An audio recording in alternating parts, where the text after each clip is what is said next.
आता मागच्या काळामध्ये आपण 10% रिझर्वेशन दिलं. आज अशी परिस्थिती नाही आहे. 10% आरक्षण लागू आहे. त्या आरक्षणाप्रमाणे भरती झाली आहे, भरती चालली आहे. त्याच्यामध्ये ते आरक्षण कुठेही कोर्टाने नाकारलेलं नाही. कोर्टात आरक्षण आतापर्यंत नीट टिकलेलं आहे.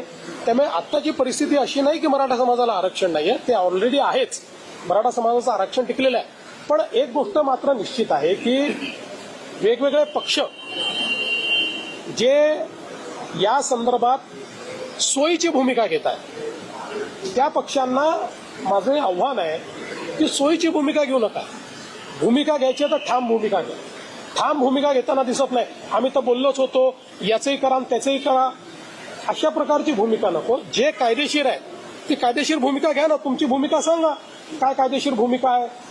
या संदर्भात ते भूमिका याकरता सांगणार नाहीत, कारण त्यांना समाजामध्ये भांडण होताना कुठेतरी त्यातनं राजकीय फायद्याचा वास येतो.